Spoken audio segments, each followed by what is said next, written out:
If you've ever wondered why you see so many Hyundai i20s on our roads, the answer is very simple. It's because Hyundai here sells so many of those cars. In fact, only the Volkswagen Polo outsells the i20 in its segment. Now there's a brand new i20, and by all accounts, the newcomer is going to outsell its predecessor quite significantly.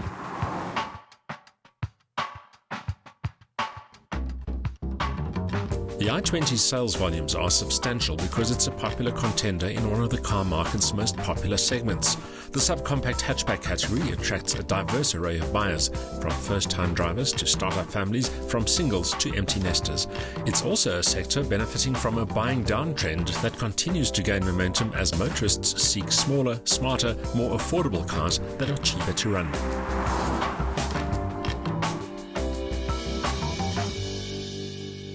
However, design remains a consideration even in this segment. The previous i20 was attractive, but in a bland, inoffensive kind of way. By comparison, this new car has a lot more presence and a lot more personality. That's mainly due to this strong front hexagonal grille, the more expressive headlights, the low-mounted fog lamps, and also the style line, which adds more confidence and more muscle to the overall impression of the car. This new i20 also exudes a smoother, sleeker and more stylish aesthetic appeal. That's partly due to the car's all-new platform, which has added 45mm to the wheelbase. Shortening the overhangs and placing the wheels at each corner has added visual poise, while a 24mm wider stance creates a planted, confident impression.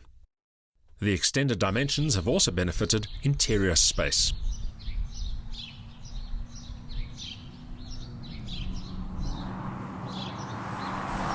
This latest i20 might be shorter and lower than its predecessor, but wider tracks and a longer wheelbase mean that it's actually more spacious inside. This car has got the fluid specification, which means it has all the important bells and whistles, and the effect is a lot smarter than expected. That smartness is further proof that the Hyundai brand is coming of age and no longer needs to use cheap prices as a way to attract customers. The interior is a feel-good place, not only because of its tactile and visual appeal, but because of its extensive standard specification, ranging from Bluetooth, USB, multi-speaker sound and automatic climate control to electric windows and mirrors, remote central locking and an alarm immobilizer.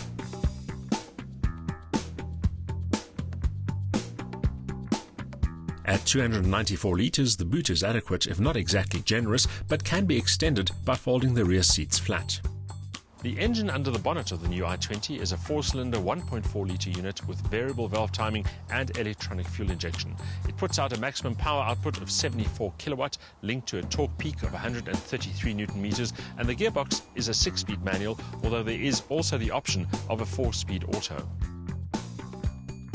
While the 4-speed auto may sound like a tempting choice for those commuters often stuck in traffic, the 6-speed manual version is the better option, simply because the spread of 6 gears helps to extract the best from the 4-cylinder.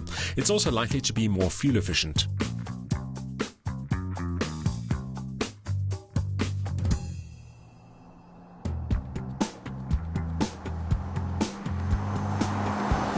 At least the use of advanced high-tensile steel and other weight-saving measures has contained the i20's curb mass to just a smidgen over 1,000 kilograms, which translates into a useful power-to-weight ratio of around 73 kilowatt a ton. That's good enough to achieve fairly sprightly dynamics. The i20 feels eager and willing from the word go, and the engine willingly revs all the way into the red, which is just as well because you need to make full use of the 6-speed gearbox. Talking of which, the shift action nice and snappy, although the shift response may be not as quick as you would like. Turning is very good, the steering nice and precise, but lacks a little bit of feedback. Overall though, a very engaging car to drive.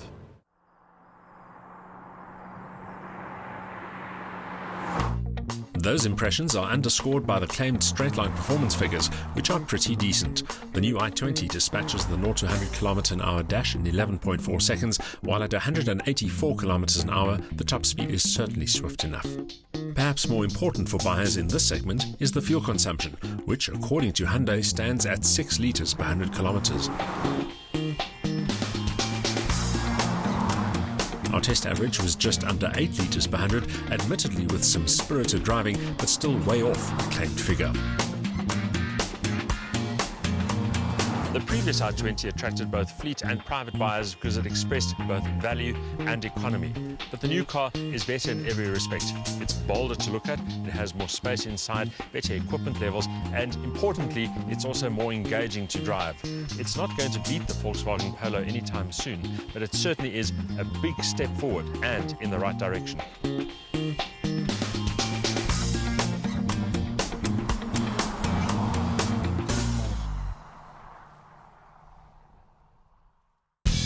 The engine specs may be humble, but a good power-to-weight ratio means that the new i20 can link its new snappy looks to equally eager dynamics. A slick 6-speed gearbox adds further enjoyment.